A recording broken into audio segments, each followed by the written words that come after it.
All right, welcome back, guys. Another episode of the Jock Talk podcast. Brock, how we doing today? Great as always. It's game week. That's right. Finally, hate having a bye because I hate it, love it. I love not having the stress of a game, especially in the playoffs. But Yeah. I'm excited about this week. It's playoff football. Everybody loves playoff football, and it's in Green Bay. So let's go. Damn right. There's one little thing that upsets me. I didn't look at the schedule close enough to figure out when the Packers would be playing. It's a shame. And of course, I was like, all right, I'll work Saturday. I'll take Sunday off when the Packers are going to be playing. Of course, nope. Packers play Saturday. I'm going to probably end up missing 2.5 quarters of it, but I will be. Luckily, you got me. You got me. Damn right. I'll be sneaking into our stock room to check it every 5 minutes or so. I'll take like a 3-hour lunch. Everything will be all good. I'll be wearing my Packers shirt or jersey underneath my work fit. We'll go from there. But a surprising, at least surprise, according to Vegas and according to the bettors, we don't have to play the Tampa Bay Buccaneers this round, which is what everybody was expecting. We are going to play the Los Angeles Rams with the one-thumbed Jared Goff, a broken down, at least injured or half beat Bruce up. Ribs. There we go. Aaron Donald, Cooper Kupp, and a bunch of other players as well. So let's just start it off, Brock. We're going to talk about the rest of the games from last week. And another segment here, which you guys can check out on the YouTube, the Twitter. You can give us a follow at Jock Talk Show on just about everything. But let's talk about it, Brock. What do you think about this matchup with the Rams? Like we said, Aaron Donald's a little bit beat up. Yep. Jared Goff's a little bit beat up. Cooper Kupp. But Cam Akers balled out last week. We know the Packers have had their struggles against running backs. So what are you thinking for this week? It's a very, very intriguing matchup. I think it's a favorable matchup in some instances. Jared Goff, like you said, broken thumb coming back off of surgery. It's hard to throw a football with a broken thumb. I presume I have no experience with it, but now you got to go into the cold of Green Bay. A lot of pressure. Relatively cold. It may be 36 degrees, which is almost a heat wave. I guess at 325, it's not going to be bitterly cold, but maybe come that fourth quarter, if they need a clutch drive, who knows how that thumb holds up. But, Aaron Donald's still Aaron Donald. I don't care what kind of injury he has. Double him. He's scary. Cooper Kupp, that's one that I saw a lot of doctors that saw that injury is like he should be fine, but some of those longer routes or those out cuts to, I believe it is his right knee, whatever cutting that direction might be a little slower. So that's something to watch. I think that matchup would help for us. I think we put Kevin King on him. Yep, absolutely, for sure. And John Bobby Trees, but without a doubt. But you can't go without talking about Green Bay and the Rams without talking about Devontae Adams versus Jalen Ramsey. That is cream of the crop. That's the top 2 wide receiver and top 2 corner in the league, and they're both probably not number 2. But it's going to be a matchup to watch. But I think Josh number 1, so Jalen has to be number 2. Yeah, you're right. But there's a lot of matchups across the board that are really intriguing. I think the one thing, like you said, we got to stop Cam Akers. I think that's the first foremost. Make Jared Goff beat you. Make him throw it down the field. See how that thumb holds up. Pressure him, and I think we do that. I think it's a very easy win. But the Rams aren't going to go out like that. Sean McVay. Coaching against Matt LaFleur, the good friends. They coach together, so they know each other very well. So it's gonna even that matchup itself. Like, what chess games are they gonna play? So across the board, there's a lot of things to watch this game. This one, in my eyes, is one of the out of the 4 games this weekend. I think if this isn't the first game on your radar, it should be the second. A lot of just intriguing matchups, I think, because going into the NFC Championship game, obviously you're going to go up against one of the old heads in Brady or Breeze. Yeah. But it's the little things. That's what's going to come down to, is the little things this week. The little things, as we like to call, special teams. Extremely special this year. Not in a good way. Not in a good way. I believe Zach Cruz on the old Twitter posted their rankings of special teams over the last decade, and it is not pretty. I believe it's all mid to late 20s, if not last. I think I saw 1 teen or 12, I think it was. I'm just like, really? Money Mason's been great, but the return game, non-existent at ever. Always seems to have a turnover on special teams, and that's something you can't have, especially in the playoffs against a team like the Rams.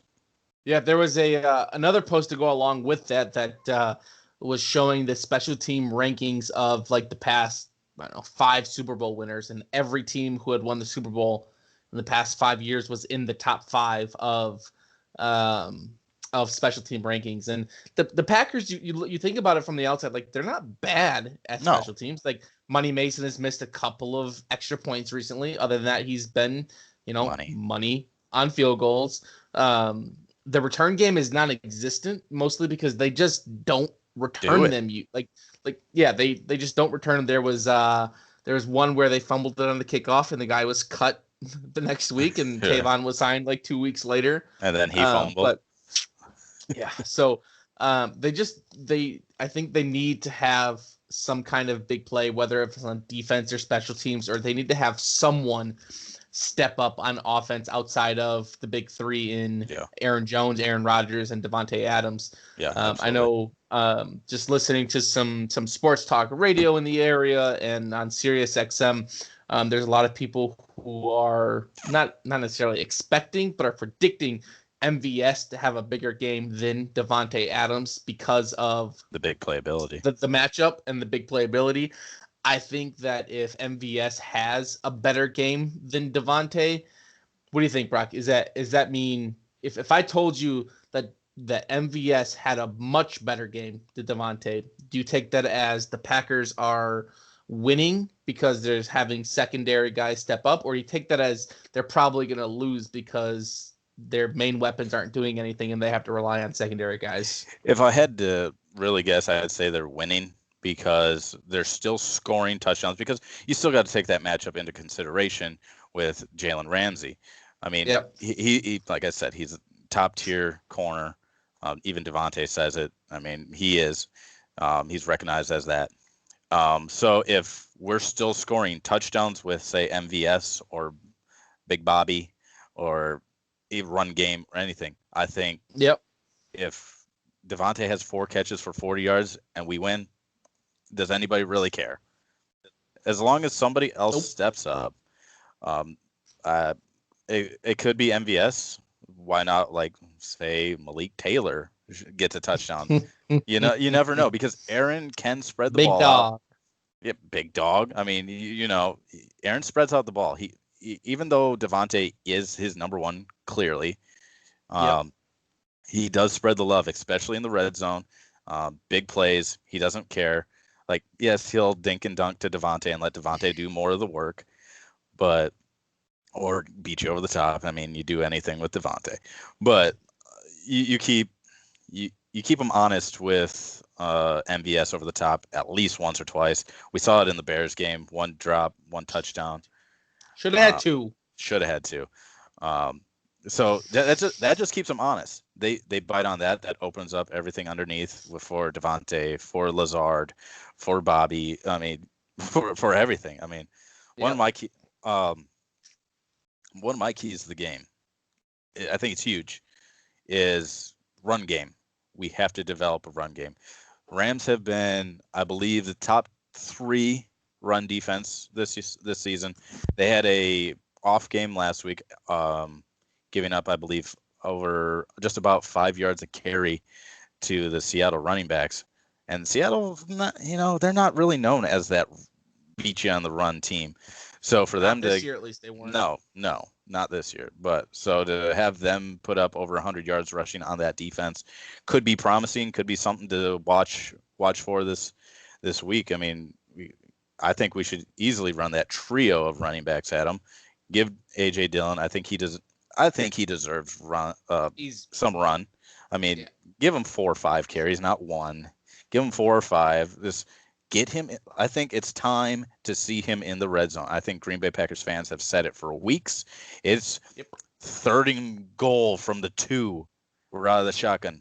Put AJ Dillon in that backfield and run it through a motherfucker face.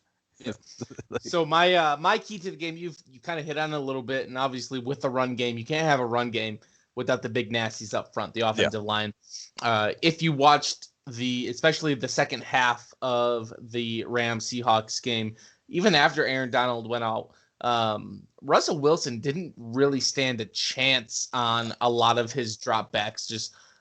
So it is more than just Aaron Donald on that defensive line. Leonard Floyd has looked good. They have a couple of relative no-name guys who have just been performing. So I think it's going to be big. They signed Jared Valdir for him just to come down with the vid. Trying to cheat us away.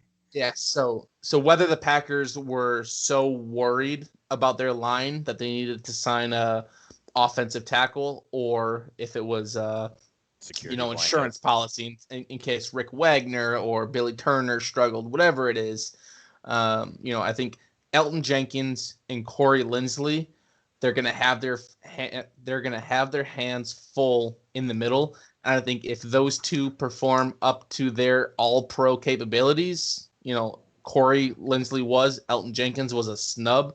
I think the Packers win this game handily.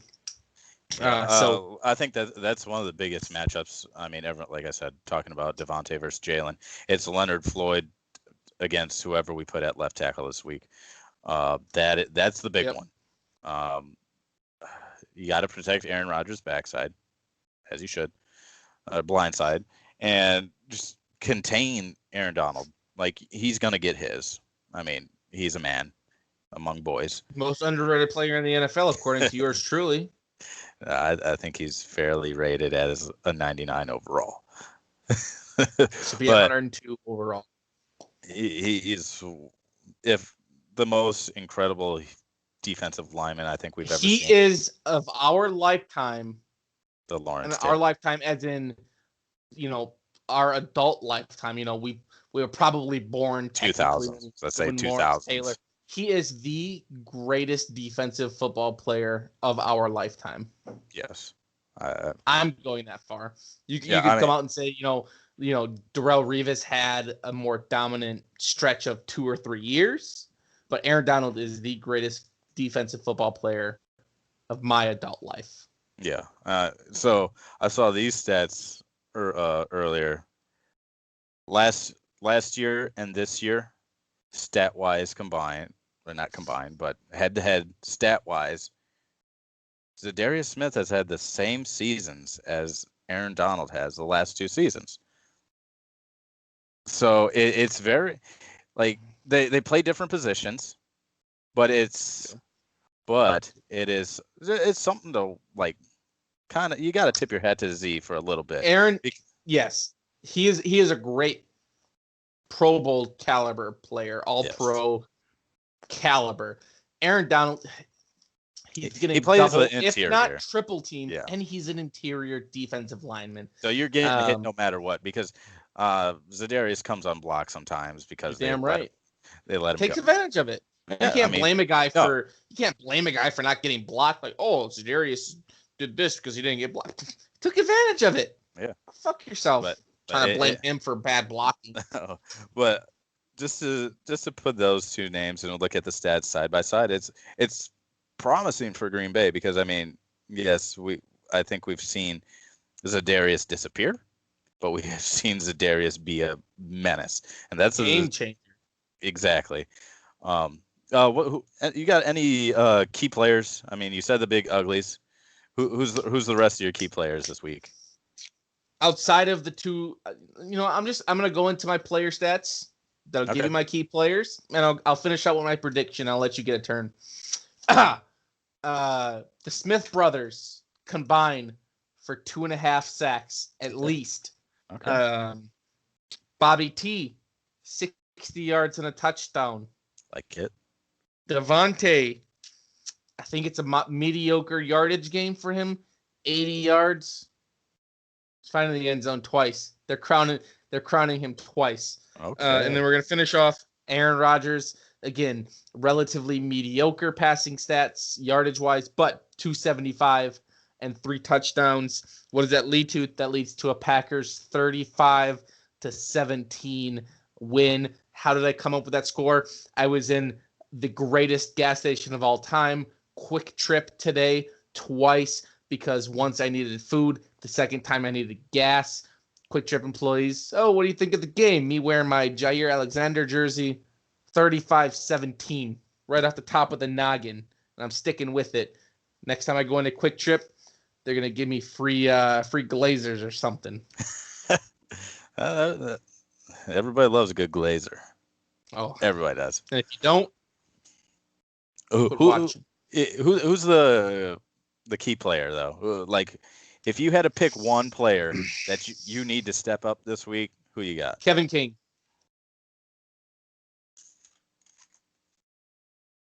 What does it say? I think that says Raven Green minus Kevin King. No, it says, run game. Already mentioned that. And Kevin King. I think we both. I couldn't read your handwriting. Kevin King. Yes, I agree with you 110%. Kevin King, Cooper Kupp, that's your guy. You got it. A banged up Cooper Kupp. Yeah, you have, you give up a couple short plays. Okay, don't get beat deep. Nope. Don't give that deep play. I mean, you saw him against Jamal Adams. Jamal Adams could have had an easy pick last week, and he just kind of, come on, man. But Kevin King, this is your game. I want to see that Mike McKenzie, pick six. That's what I want to see out of him. Just jump a route. Oh, that's right. It was Al Harris. I'm wrong. It's about the same people. They looked alike. Understandable. My prediction, I don't have as much stats as you, but I am predicting a Jair Alexander interception. I think he's going to play aggressive this game. I think everyone's overlooking him this week. They're like, oh, it's Jalen versus Devontae. Robert Woods versus Jair Alexander is a pretty big matchup in itself. I like Ja. I think a lot of people like Ja in that one. But I think he plays well. Finally getting that another interception. I think he only has one on the season, but they don't throw it to him. But you can't blame him for that. I mean, it's the same thing with Jalen. Jalen only has one pick this year. Can't blame him for that. Bobby Trees ain't planting any seeds on Ja Island this week. Heyo. On fire again. But I'm going a little bit closer game because I do respect that run game. We've been spotty in the run game, our run defense. I'm going Green Bay 34-23. A little bit higher scoring for the Rams, obviously. But I think they settle for field goals. Jared Goff did not look comfortable in the pocket last week. That thumb, when he threw the ball, sometimes it looked like Tim Tebow throwing the ball out there and just wobbled. And I think if this defense gets a hand on the ball up front, they pressure him just enough, he will send some into the air. And I think this defense might feast this week.